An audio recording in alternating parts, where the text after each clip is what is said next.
নমস্কাৰ প্ৰিয় দৰ্শক লৈ আহিছো অন্য খবৰ ব্যৰ্থতাৰ বাবে পুনৰ চৰ্চালৈ আহিল বিধায়ক আমিনুল ইছলাম এইবাৰ পহু খেদা নহয় খিয়াল খেদা দিব বুলি হুংকাৰ দিলে ঢিং সমষ্টিৰ বিধায়ক আমিনুল ইছলাম আৰু কলিয়াবৰৰ সাংসদ গৌৰৱ গগৈৰ বিৰুদ্ধে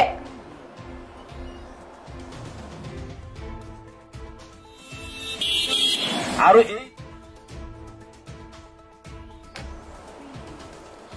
ৰাজ্যখনত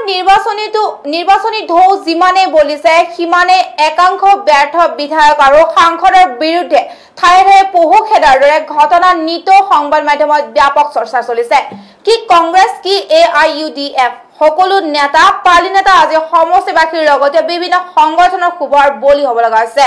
আজি মৰিগাঁও জিলাৰ অসমীয়া পৰিষদে মৈৰাবাৰীৰ পৰা ফুৰবান্ধা আৰু ঢিঙৰ পৰা ভুৰা গাঁও গড়কাপ্তানিৰ জৰাজীৰ্ণ পথৰ বাবে এখন স্মাৰক পত্ৰ অসম চৰকাৰলৈ প্ৰেৰণ কৰিবলৈ মৈৰাবাৰী থানাৰ নৱনিযুক্ত ভাৰপ্ৰাপ্ত আৰক্ষী বিষয়া যশৱন্ত নাথৰ হাতত অৰ্পণ কৰে আগন্তুক 10 দিনৰ ভিতৰত উক্ত দুই গড়কাপ্তানি পথৰ কাম আৰম্ভ নকৰিলে পহু খেদা নহয় এইবাৰ খিয়াল খেদা দিব বুলি অসমীয়া পৰিষদে তীব্ৰ হুংকাৰ দিয়ে লগতে সমষ্টিখনৰ প্ৰৱেশ নিষিদ্ধ বুলিও সকীয়াই দিয়ে আনহাতে যোৱা বছৰৰ 2019 তাৰিখে SOPDৰ অধীনত বিধায়ক আমিনুল ইছলামে মৈৰাবাৰী মৰিগাঁও গড়কাপ্তানি পথৰ আধাৰশিলা ৰাজনীতি কৰাৰ পিছতো কি কাৰণত আজিৰ তাৰিখলৈ উক্ত গড়কাপ্তানি পথ মেৰামতি নহয় তাক লৈ ক্ষোভ উজাৰিছে সংগঠনটিয়ে লগতে মৈৰাবাৰী বজাৰৰ দুয়োপাৰ অবৈধ পাৰ্কিং আৰু অবৈধ দোকানবোৰৰ বাবে বহু দুৰ্ঘটনা সংঘটিত হৈ আছে এনে সিন্ডিকেটৰ বিৰুদ্ধে প্ৰশাসন ব্যৱস্থা লবলৈ আহ্বান জনায় কিয়নো কিছুমাহ পূৰ্বে মৈৰাবাৰী ভুৰাগাঁও গড়কাপ্তানি পথটোৱে প্ৰায় 5 জনকৈ লোকে দুৰ্ঘটনাত বলি হৈ প্ৰাণ হেৰুৱাব লগা হৈছিল আমি আজি অৱস্থান ধৰ্মঘট কাৰ্যসূচীৰ জৰিয়তে 10 দিন সময়সীমা বান্ধি দিছো যে মৈৰাবাৰী অঞ্চলৰ যিবিলাক ৰাস্তা ঘাট নিৰ্মাণ কৰিব লাগে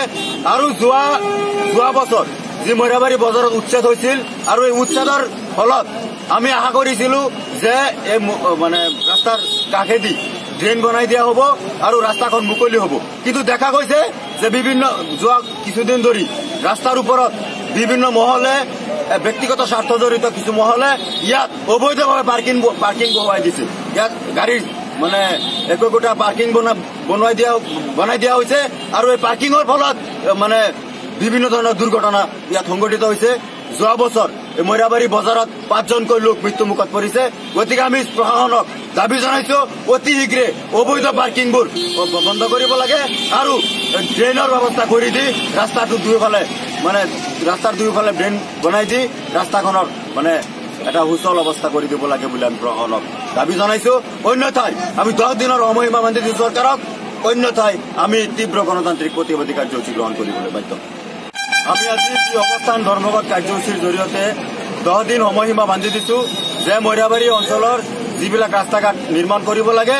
আৰু যোৱা বছৰ যি মৈৰাবাৰী বজাৰত উচ্ছেদ হৈছিল আৰু এই উচ্ছেদৰ ফলত আমি আশা কৰিছিলো যে এই মানে ৰাস্তাৰ কাষেদি ড্ৰেইন বনাই দিয়া হ'ব আৰু ভাবিছে যে আমি এনেকৈ নাহি হেলিকপ্টাৰ লৈ নামিম কিন্তু মনত ৰাখিব আমি হেলিকপ্টাৰ লৈ নামিবলৈ আমি নিদিওঁ এই কথাও কিন্তু আমি স্পষ্ট কৰি দিছো ঢিঙৰ পৰা দলৈগাঁও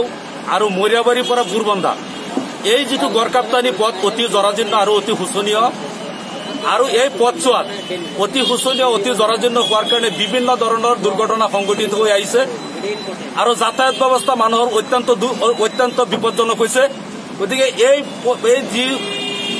গড়কাপ্তানি পথ এই পথছোৱা মেৰামতিৰ দাবীত আমি লাহৰীঘাট ৰাজহ চক্ৰ বিষয়াৰ জৰিয়তে অসমৰ গড়কাপ্তানি মন্ত্ৰী হিমন্ত বিশ্ব শৰ্মাক এখন মেমৰেণ্ডাম দিম আৰু ইয়াত উল্লেখ কৰা হৈছে যে 10 দিনৰ ভিতৰত যদি এই উক্ত গড়কাপ্তানি পথছোৱা যদি মেৰামতি নকৰে তেতিয়াহ'লে আমি পৰৱৰ্তী সময়ত বিভিন্ন ধৰণৰ ভয়ানক আন্দোলনৰ কাৰ্যসূচী আমি ল'বলৈ বাধ্য হ'ম আৰু লগতে আজি আমাৰ যিসকল স্থানীয় প্ৰতিনিধি আছে সাংসদ আমাৰ গৌৰৱ গগৈ তাৰপিছত আমাৰ স্থানীয় বিধায়ক আমিনুল ইছলাম তেখেতসকলকো আজিৰ এই অৱস্থান ধৰ্মঘটৰ জৰিয়তে বাৰ্তা প্ৰেৰণ কৰিব বিচাৰিছো যদি তেখেতসকলেও আগবাঢ়ি আহি এই সমস্যাৰ যদি সমাধান নকৰে তেতিয়াহ'লে তেখেতসকলক আমাৰ সেই সমিতিত প্ৰৱেশ নিষিদ্ধ কৰিব আৰু লগতে তেওঁলোকক আমি শিয়ালৰ দৰে খেদি পঠিয়াম যে তেওঁলোকে এই সমস্যা তেওঁলোকে সমাধান নকৰে কাৰণ তেওঁলোক হ'ল আমাৰ জনপ্ৰতিনিধি আজি তেওঁলোকৰ দায়িত্ব আছে আমাৰ যিবিলাক মানে দীৰ্ঘদিনীয়া যিবিলাক সমস্যা এই সমস্যা সমাধান কৰাৰ তেওঁলোকৰ দায়িত্ব আমি তেওঁলোকক ভোট দি পঠিয়াইছো কিন্তু তেওঁলোকে খবৰটো সৈতে ষ্টুডিঅ'ৰ মজিয়াৰ পৰা মই নয়না বিদায় লৈছো চাই থাকিব পৰৱৰ্তী খা খবৰৰ বাবে PI নিউজ ৰাইজৰ দ্বাৰা ৰাইজৰ বাবে ধন্যবাদ